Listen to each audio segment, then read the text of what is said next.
Hello friend, आपके अपने YouTube channel सारांश एजुकेशन पॉइंट में आपका बहुत बहुत स्वागत है। अगर ये आप चैनल पर नए हैं तो प्लीज़ सब्सक्राइब करना ना भूलें। पहला प्रश्न है कि किसने अपनी पुत्र व पुत्री को बौद्ध धर्म के प्रचार व प्रसार हेतु श्रीलंका भेजा? तो इसका उत्तर होगा अशोक ने। प्रश्न नंबर 2 है कि कौटिल्य द्वारा रचित अर्थशास्त्र कितने अभिकरणों में विभाजित है? तो इसका उत्तर होगा 15। बढ़ते हैं प्रश्न नंबर 3 की ओर। अशोक का विलेख भारत के अलावा किस अन्य स्थान पर भी पाया गया है? तो इसका उत्तर होगा अफगानिस्तान। अब बढ़ते हैं प्रश्न नंबर 4 पे। किस शिलालेख में अशोक ने घोषणा की कि सभी मनुष्य मेरे बच्चे हैं? तो इस प्रश्न का सही उत्तर होगा प्रथम पृथक शिलालेख में। अब बढ़ते हैं प्रश्न नंबर 5 पे। किस स्थान से अशोक के शिलालेख के लिए पत्थर लिया जाता था? तो इसका उत्तर होगा चुनार से। अब बढ़ते हैं प्रश्न नंबर 6 पे। तो किस महीने में मौर्यों का राजकोषीय वर्ष आरंभ होता था? तो इसका उत्तर होगा आषाढ़ जुलाई में। अब बढ़ते हैं प्रश्न नंबर 7 पे। किस जैन ग्रंथ में चंद्रगुप्त मौर्य के जैन धर्म अपनाने का उल्लेख मिलता है? तो इसका उत्तर होगा परिशिष्ट पर्व में। अब बढ़ते हैं प्रश्न नंबर 8 पे। चंद्रगुप्त मौर्य का संघर्ष किस यूनानी शासक से हुआ? तो इस प्रश्न का सही उत्तर होगा सेलुकस से। अब बढ़ते हैं प्रश्न नंबर 9 पे। एरियन ने चंद्रगुप्त मौर्य को क्या नाम दिया? तो इस प्रश्न का सही उत्तर होगा सेंड्रोकोटस। अब बढ़ते हैं प्रश्न नंबर 10 पे। किस ग्रंथ में चंद्रगुप्त मौर्य के लिए कुलहीन शब्द का प्रयोग हुआ? तो इसका उत्तर होगा मुद्रा राक्षस। अब बढ़ते हैं प्रश्न नंबर 11 पे। किस ग्रंथ में दक्षिणी भारत के आक्रमणों का पता चलता है? तो इस प्रश्न का सही उत्तर होगा तमिल ग्रंथ अहनानूर। अब बढ़ते हैं प्रश्न नंबर 12 पे। चंद्रगुप्त मौर्य का निधन कब हुआ? तो इस प्रश्न का सही उत्तर होगा 297 ईसा पूर्व में। अब बढ़ते हैं प्रश्न नंबर 13 पे। चाणक्य किस विश्वविद्यालय में शिक्षक थे? तो इस प्रश्न का सही उत्तर होगा तक्षशिला विश्वविद्यालय।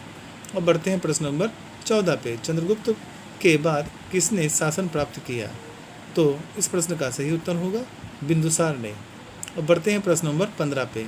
बिंदुसार किस संप्रदाय का अनुयायी था? तो इस प्रश्न का सही उत्तर होगा आजीवक संप्रदाय। अब बढ़ते हैं 16 पे। तो प्रश्न नंबर 16 है कि किस विद्वान को 16 राज्यों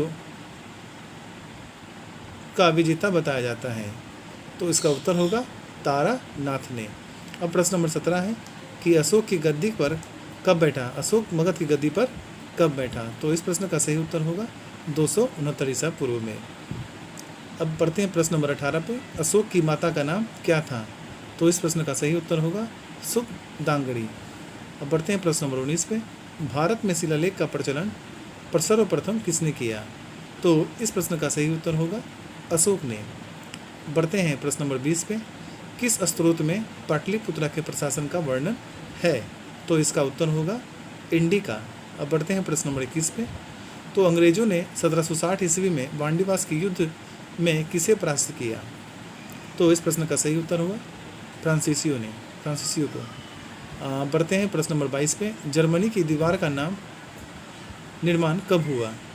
तो इस प्रश्न का सही उत्तर होगा 1961 में। अब बढ़ते हैं प्रश्न नंबर 23 पे। किस वर्ष में सोवियत संघ रूस बना? इसका उत्तर होगा 1991 में। अब बढ़ते हैं प्रश्न नंबर 24 पे। ईस्ट तिमोर पर किस देश ने शासन किया? तो इस प्रश्न का सही उत्तर होगा इंडोनेशिया ने। बढ़ते हैं प्रश्न नंबर 25 पे। चीन में लाल क्रांति हुई थी, तो इसका उत्तर होगा 1949 ईस्वी में। बढ़ते हैं प्रश्न नंबर 26 पे। बर्लिन की दीवार कब गिराई गई थी? तो इस प्रश्न का सही उत्तर होगा 9 नवंबर 1985 में। अब बढ़ते हैं प्रश्न नंबर 27 पे। जापान के हिरोशिमा शहर पर परमाणु बम गिराया गया था, तो इस प्रश्न का सही उत्तर होगा 6 अगस्त 1945 को। अब बढ़ते हैं प्रश्न नंबर 28 पे। पुर्तगाली नाविक बार्थोलोमियो ने उत्तर महासांतरिक की खोज कब की गई थी? तो इस प्रश्न का सही उत्तर होगा 1486 ईस्वी में। बढ़ते हैं प्रश्न नंबर 29 पे। पुर्तगालियों ने अपने पहले दुर्ग लल्ली स्थापना कोचिन कब की थी? तो इस प्रश्न का सही उत्तर होगा 1503 ईस्वी में। और बढ़ते हैं प्रश्न नंबर 30 पे। गुप्त शासकों द्वारा जारी किए गए चांदी के सिक्के कहलाते हैं, तो इस प्रश्न का सही उत्तर होगा रूपक। अब बढ़ते हैं प्रश्न नंबर 31 पे। गुप्त काल में औषधि शास्त्र का प्रमुख विद्वान कौन था? बाघ भट्ट। बढ़ते हैं प्रश्न नंबर 32 पे। किस शासक ने अपना नाम शिलादित्य रखा था? तो इस प्रश्न का सही उत्तर होगा हर्षवर्धन। और बढ़ते हैं प्रश्न नंबर 33 पे। समुद्रगुप्त के काल का इतिहास जानने का सबसे महत्वपूर्ण साधन है? तो इस प्रश्न का सही उत्तर होगा इलाहाबाद स्तंभ पर उत्कीर्ण लेख। और बढ़ते हैं प्रश्न नंबर 34 पे। चंद्रगुप्त विक्रमादित्य के दरबार में नवरत्नों में सबसे अधिक प्रसिद्ध था? तो इस प्रश्न का सही उत्तर होगा कालिदास।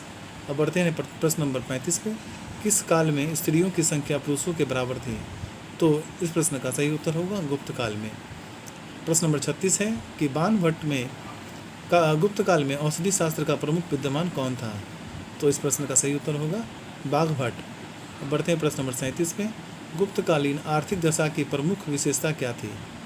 तो इस प्रश्न का उत्तर होगा उद्योग धंधों व कृषि को प्रोत्साहन। बढ़ते हैं प्रश्न नंबर 38 पे। चंद्रगुप्त द्वितीय ने कब विक्रमादित्य की उपाधि धारण की? तो इस प्रश्न का सही उत्तर होगा शकों का उन्मूलन करने के बाद। बढ़ते हैं प्रश्न नंबर 40 पे। तो चंद्रगुप्त मौर्य का प्रधानमंत्री थे? तो इस प्रश्न का सही उत्तर होगा कौटिल्य। बढ़ते हैं प्रश्न नंबर 40 पे, जो कि आज का अंतिम प्रश्न है। चरक और नागार्जुन किसके दरबार की शोभा थे? तो इस प्रश्न का सही उत्तर होगा चंद्रगुप्त मौर्य।